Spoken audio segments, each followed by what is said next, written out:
Buenas tardes, mi nombre es Daniel Romero Santos, soy estudiante de zootecnia. En este momento vamos a desarrollar el paso 4 de la salida de campo de la asignatura de genética. El tema que nos asignaron fue el tema uno, teoría celular, junto con la compañera Gina Paola Sánchez. Entonces, iniciamos. El principio fundamental en la biología y la medicina establece que todos los organismos vivos están compuestos por células, por una o por más, y que la célula es la unidad básica de la vida. Todas las células proceden de células preexistentes por división y que éstas están como unidad de origen. El principal postulado de la teoría celular dice que todas las funciones vitales se llevan a cabo dentro de las células en su entorno inmediato, que el organismo en su totalidad es la suma de actividades e interacción de células independientes. La célula es por lo tanto la unidad estructural y funcional y básica de todo ser vivo, y que cada célula contiene información genética hereditaria necesaria para los controles de su propio ciclo y el desarrollo fundamental de un organismo o especie como unidad genética. ¿Sí? También podemos decir que las células constituyen organismos pluricelulares que se especializaron en repartir entre sí diferentes tareas, asegurar el mejoramiento de cada individuo. Tienen unas funciones que son muy variadas, entre ellas podemos decir que la transmisión de señales, realización de movimientos, transporte de oxígeno, producir sustancias distintas que otras células, lo contrario que los organismos unicelulares, ¿sí? Ninguna célula es capaz de vivir separada de otra. Todas funcionan para la supervivencia de un individuo. Mi nombre es Gina Paola Sánchez Sarmiento y les voy a hablar sobre la teoría celular. Les voy a hablar sobre cómo inició la teoría celular a través de los avances tecnológicos que hemos tenido pues, a lo largo del tiempo.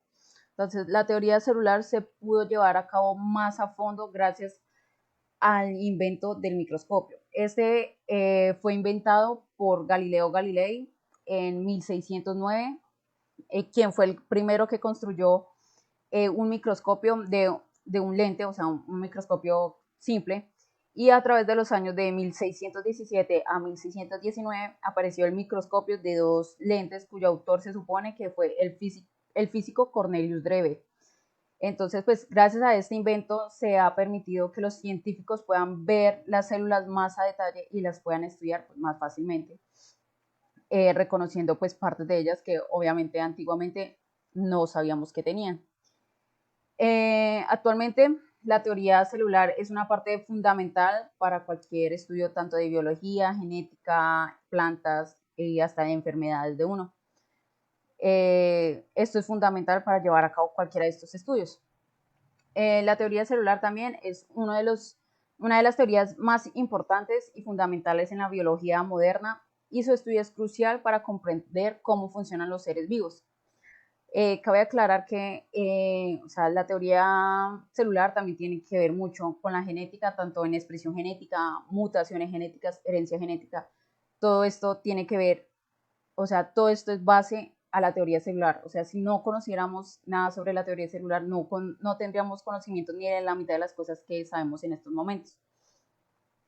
Entonces, es más, la teoría celular es fundamental para entender el origen de enfermedades tanto humanas y animales. Las células son la unidad básica de la vida como tal, tienen un potencial de dar lugar a toda variedad de procesos biológicos. A través de ellos pasan muchos sucesos biológicos dentro de nosotros, tanto la producción de proteínas, genes, dar vida, todo pasa a través de la teoría celular. Leo Henke fue el primero en examinar una gota de agua de estanque y observar la abundante cantidad de animalitos que se encontraban debajo del microscopio. Esta fue un experimento bastante importante para nosotros en la actualidad, ya que fueron las primeras formas de las bacterias que obtuvimos. Leuwoken lo que cogió fue agua, la remojó con pimienta y con desechos que hizo raspando sus dientes. Mezcló esto y luego lo observó bajo el microscopio y se dio cuenta de todas las cantidades de bacterias que existían y de la variedad de formas que habían. También un científico importante fue Matthias Schleiden, que fue un botánico alemán que hizo un experimento donde estudió los tejidos vegetales debajo de un microscopio, en donde se dio cuenta de dos cosas. Una, que las plantas están constituidas por células. Dos, que el embrión de una planta tuvo su origen a través de una célula. O sea, a través de una célula se produjo toda la planta. Bueno, ahora vamos a hablar sobre las propiedades, ¿sí? Podemos decir de que los seres vivos se caracterizan por presentar propiedades fundamentales como poseer un metabolismo propio, replicación del material genético, renovación de estructuras a nivel molecular, interactuar con el medio, poseer una estructura altamente organizada, tienen capacidad de autorregulación, responden a diferentes estímulos, ¿sí? Entre estos tenemos como la respiración, el movimiento, la reproducción, comunicación, lógicamente los estímulos, la digestión, ¿sí? También tenemos estructuras y tipos. Entre las estructuras podemos decir que hay tres partes fundamentales: el sistema de membranas, el citoplasma y tenemos la región nuclear. Y también tenemos los tipos de células, las células eucarióticas y las células procariotas. Las células eucarióticas se caracterizan por presentar siempre en el citoplasma compartimentos de membranas lípidas y un núcleo celular organizado. Y en las células procarióticas hay principalmente dos tipos, de bacterias y de arqueas. La principal diferencia entre ellas es que son membranas de células y condiciones en las que se encuentran estas procarióticas. Las bacterias tienen una bicapa fosfolípida, mientras que la arquea tiene una monocapa.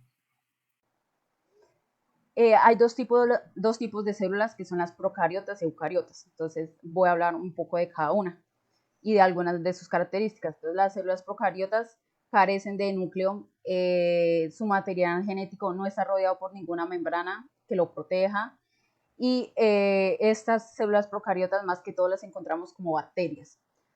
Estas están constituidas generalmente por pared celular, que es protección osmótica a la bacteria, membrana plasmática, que es permeabilidad selectiva, transporte de electrones, excreciones y funciones biosintéticas, citoplasma, que es ribosomas y proteínas, y el material genético, que también lo conocemos como los cromosomas.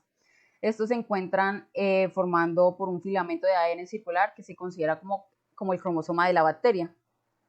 Además, encontramos también los flagelos, como vemos acá en la imagen, que son los que permiten como que el movimiento de las bacterias. Los pilis, que son las estructuras externas que permiten la adherencia de las bacterias, que se encuentran en algunas, no en todas las células procariotas. Las células eucariotas están provistas de una membrana nuclear que rodea y protege el material genético formando un núcleo.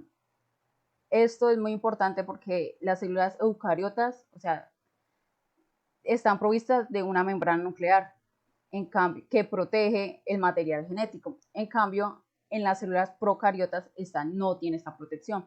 Como lo dijimos anteriormente, el material genético no está rodeado por una membrana que lo proteja. En cambio, en las eucariotas sí hay una membrana que protege el material genético.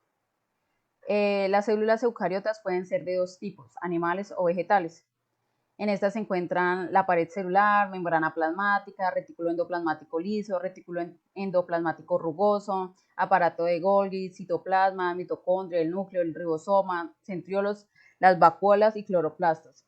Se diferencian por la presencia de algunos organelos celulares como pared celular, cloroplastos y plásmidos. Entonces, pues acá en la imagen podemos ver las partes de ellas más específicamente. Pero hay que recordar que entre las células eucariotas, o sea, se diferencian mucho por la membrana. O sea, en las eucariotas sí tienen una membrana que los protege, y en las eucariotas no tienen ninguna, en las procariotas no tienen ninguna membrana que protege el material genético, en cambio en las eucariotas sí lo hay. Bueno, ahora vamos a hablar sobre algunas partes de la célula eucariótica, ¿sí?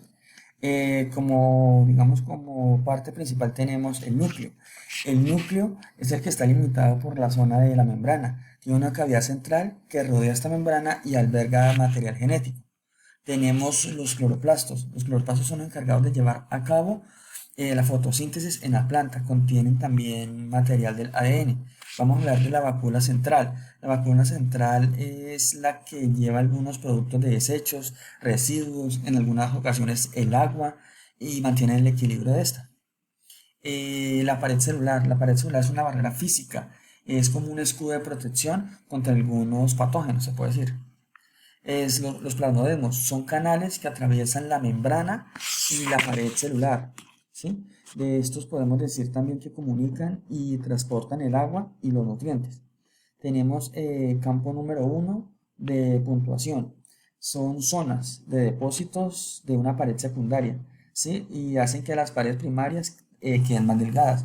También tenemos la membrana plasmática. La membrana plasmática es la encargada de proteger la célula, proporcionando un ambiente estable, transporta nutrientes, sustancias tóxicas de adentro hacia afuera de la célula. Tenemos los ribosomas, son los encargados de la elaboración de las proteínas. El aparato de Golgi es el que elabora proteínas, lípidos, grasas que la célula necesita.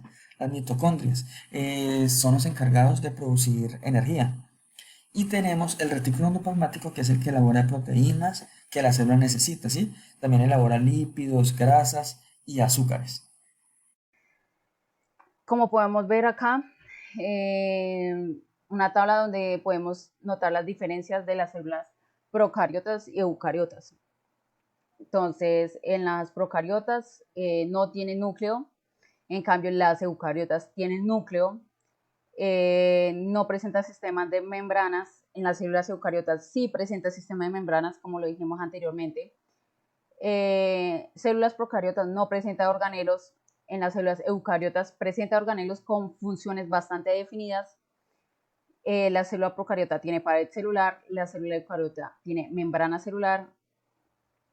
El ADN de la procariota es doble circular y el de la eucariota es ADN doble helicoidal. Entonces, eso es bastante significativo en ellas también. ADN con pocos genes, las eucariotas tienen ADN con muchos genes. Las células procariotas, en la mayoría de los casos, los genes no presentan intrones, los genes, en cambio de las eucariotas, sí los presentan. El ADN se empaqueta formando una estructura circular y en las eucariotas el ADN se empaqueta formado en cromosomas. Las células procariotas tienen un proceso de división simple, las células eucariotas tienen un proceso de división por mitosis. Las células procariotas en su mayor parte son organismos asexuados, no cuentan con mecanismos para la formación de gametos o verdadera fertilización. Las células eucariotas realizan una división por meiosis que permite la formación de gametos. La estructura celular típica de las bacterias y las eucariotas tienen una estructura típica de protistas, hongos, plantas y animales. Como conclusión podemos llegar que sin la teoría celular, o sea, no habría ni la mitad de la ciencia que conocemos en estos momentos.